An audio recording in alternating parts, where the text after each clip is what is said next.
Oh man. Okay, it's been a long day. Back at it. It's been a while. But I just wanted to touch a little bit on the government shutdown, people who don't have their SNAP benefits. And if there is any indication that they do not care about you, it should be with that. And of course, you guys are probably going to think I am 100% on board with the SNAP benefits. No, I've never qualified for them.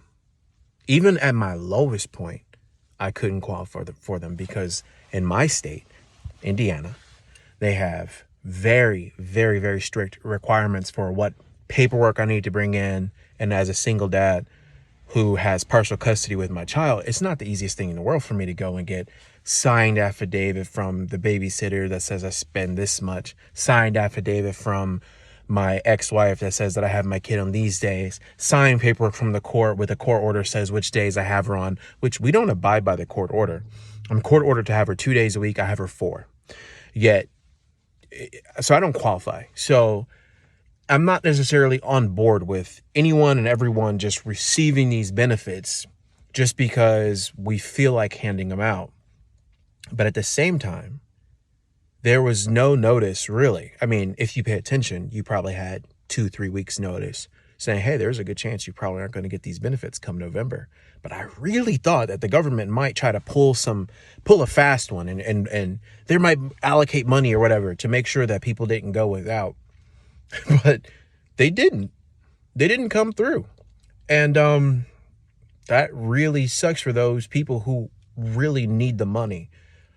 But we all know that there's a ton of waste, fraud, and abuse on this system. And we need to root it out. Otherwise, the rest of us are going to be stuck footing the bill for a continuously growing class of people who are beholden to the whims of the government. And we can't have this. There's going to be several of you guys out there who are going to disagree with me on this and say it's an essential need. And yes, for those people who need it, the safety net is there for people who absolutely need it. And I've been blessed enough to have family, extended family, food pantries, churches, whatever, when things got really tough and I didn't qualify for food stamps. So in order to try to really give this video purpose, what should be done for those people who really need it? I think, for one, we do need stricter standards. We need to have stricter standards on who gets the benefits, how much they're given, and we have to also keep in mind this is supposed to be supplemental. And I think we do need a revamp of what is allowed to be purchased on these systems. Now, I don't want to just repeat other arguments that have been put out there, but there are billions and billions of dollars being used to subsidize companies like Walmart, being used to subsidize companies like Coca-Cola and Pepsi. And I'm not okay with that. We need to remove big business from being the final beneficiary of these benefits. So we're turning up the temperature a bit for companies like Walmart and for Pepsi, and I'm a big fan of that. But what I don't want is for people, the regular people who've probably even paid into this very system, to then suffer. I'm in the middle. I want SNAP to be removed from people who abuse the system, but I absolutely cannot be on the side of people who need this to be hurt by this. There are those who don't have family who can maybe help out with an extra $20, $30 a week. There are people out there who don't have anyone that they can rely on a reoccurring basis. And for those people, my heart really goes out to them. I've just been blessed enough, and I use the word blessed, but I'm literally out here working like 3 jobs just to be able to make it happen. And I'm not in a position that some people are where they have multiple kids. I just have 1 kid, and my rent is relatively affordable. So for those people who are suffering because their rent's too expensive and they have multiple kids and their job is not keeping up, everybody knows that the wages have just not been keeping up. It is a nightmare situation, honestly. I wanted to go and add in my 2 cents on what can be done. we just need a complete overhaul of the system. There's no way that we can continue to fund this at the way it's been funded. And don't even get me started on healthcare, because that system's a failure as a whole, and it's not looking good for what's to come here in the future for healthcare. Obviously, this is going to be a chance for a lot of people to hop on board and say it's Trump's fault, to a degree. And there's going to be people who hop on board and say it's the Democrats' fault, to a degree. But what it really boils down to is that both sides are taking this as an opportunity to use you, the people, as a pawn for political expediency. That's what's happening here. The Democrats are using you as a pawn to say, look at what Trump and the Republicans are doing. They're not going to feed people. People are going to go hungry during Thanksgiving. And they're using it as an opportunity to then backfill and fund people who don't even belong in this country, to then make sure that they're given healthcare.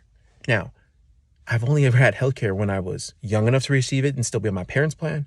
And then when I was old enough to be able to afford it through employer-sponsored healthcare, which then I paid significantly for and never used. So I spent, 15, 20 grand on healthcare, never used it.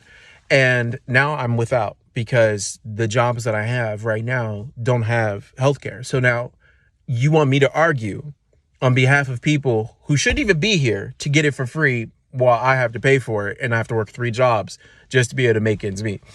That's an asinine argument. Now, on the Republican side, they're saying, look at what the Democrats are doing. They're trying to do X, Y, and Z. And it's just, they're using us as the middlemen to see who could get hurt the most by any side of it, either by the healthcare side of it or on the food stamp side of it. Who's going to get hurt the most, to then pressure either side to then make this happen. If you guys don't see what's happening here, we are in for a world of pain. It's almost as if we have 2 different countries that occupy the same land. People who have 2 different, who ascribe to 2 different, completely different, unique systems. And yet there are a very few of us, a very, very small minority of us, who are in the middle, who feel pain from both sides of this. And of course, you're going to have those people who are staunch supporters on one way or the other saying, we can't both sides of this. Yes, we can. Yes, we can. You are being used as a political toy to further an agenda one way or the other. I don't want the Republicans to have absolute power. I don't want the Democrats to have absolute power. What I want is for either side to be so locked up with not having a majority that nothing gets done. That's the absolute best outcome for our country, is when there's not additional laws being made that oppress us, additional policies that are made that empower big corporate structures to then oppress us. We just need the government to stay completely out of our lives. Because if you are out there and you're hungry and there's no way for you to get food, obviously try to hit up the pantries, try to hit up the churches, and try to hit up can drives or whatever you can. And I know that there's some systems out there that are trying to give people Thanksgiving dinners as well, which is awesome. But if you're one of those people who are hard up, realize that the government's not here to save you. The government's not going to help you. You are in it by yourself. And if you don't have family, you are even more so in it by yourself. If you have no friends, you are even more so alone. So you can't ask someone to do something for you that you're not even willing to do for yourself. So take this as a message and your opportunity to understand what's going on out here. I understand that there are jobs that are not hiring. I understand that there's places that treat you like absolute crap. And for some of us, we're going to have to take that on the chin until we can do a little bit better. If you're in a bad area that's not hiring, you need to move away from that area. If you're in a bad area that only has bad jobs, then you need to get away from those jobs. Build skills and build something for yourself, because that is the only way out of this. I have 3 jobs right now. One job, I still am at a body shop. Not a biggest fan of how they run things there, but who am I to complain? These guys take care of me, and I can work there 3 days a week, 5 days a week, pretty much as much as I want. I can pretty much work as much as I want within reason. I just don't enjoy it. So I try not to do too much there. Then I have a contract job. I don't want to put out the name of the company, but it's a big tech company that I have a contract job for. They don't pay very well, but hey, I have that available to me for up to almost 40 hours a week. If I have the time, I can go and put those hours in there. And then I have another with a company that is very close by. They're based in Chicago, very close by. And they actually pay very well, but there's just not enough hours. And so I have those because I built the skills to do them. And they're all contract style jobs. And when I say style, it's because while one of them pays me W-2, it doesn't pay well enough and there's no benefits. So it's contract style, and I'm pretty much there until they no longer need me. The goal is to get away from this, to build something for myself that I don't have to rely on anyone else's economic situation to determine my worth. I really hope that you guys are prepared for it as well, because it is not going to get easier. It's only going to get harder. And you have people out here scared of AI. AI is scary, only if you allow it to scare you. I've had this conversation time and time again with friends and family, but AI is going to replace a big portion of the jobs. It may not do it today. It's already done in some places. It may not come to fruition tomorrow, but give it a few years. And a lot of these basic repetitive jobs that are done at a computer are going to be gone. And so you need to prepare yourself. I think that having a personal brand is one way. Maybe setting up business for yourself is another way. Think of it back before the 9-to-5 became so prevalent. What did people do for their jobs? Now, you had two categories of jobs. You had serfs and you had business owners. No, I'm sorry. I think the serfs were more business owners. So you had more sharecroppers and serfs. And so that's what's going to become of the American economy, unless, of course, you get UBI. And that just throws an entire wrench in the game, because with UBI, if everybody gets $2,000, nobody has $2,000. And I could bet you the bottom level of rent now becomes $2,000. And then unless we do rent controls, which then means that the government's going to have more control, we don't want that. So UBI is actually the end all be all that I'm telling you. It may sound good on paper, but it's not going to be good. Not unless there's some type of limit to what the money can be used for. If UBI can be used for basic needs, I don't know. There's no way to make this work, because the moment that we allow the government to get involved with anything, delegating the pricing of anything, delegating how much money someone makes, delegating how much taxes they take from you, this is where you're asking for things to get worse. We have to allow the free market to become as free as possible. I'm not saying I want a completely laissez-faire capitalist system, but we do have to allow people's choice in the matter to prevail. If you do not understand the system that we're in right now, that is made to keep you down, to push you in a situation where you're going to need help from the government, we're cooked. We're absolutely cooked. Develop a skill, build something by yourself, make something for yourself, so that way you don't need help. I hope that helps someone. I just really want to make sure I'm out there at least doing my part to warn you guys, to tell you that the sky is falling, so that way a few of us can at least stand on our own before it gets as bad as it's going to get. I'm really sorry for those right now who are in dire need. Don't loot, don't steal. That's only going to give the government more power to then take more freedom away from us. Remember COVID? Remember when the stores would close at 8? You want that again? Because we're barely out of it where I'm at. We have no 24-hour anything anymore where I'm at. And now that's thanks to COVID.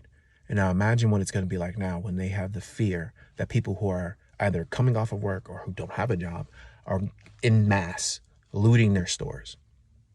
They're going to just close the stores. And only thing that's going to be available is delivery. That's the solution. That's what's going to happen. Which then means everything you buy is going to be on credit or debit, so digitally.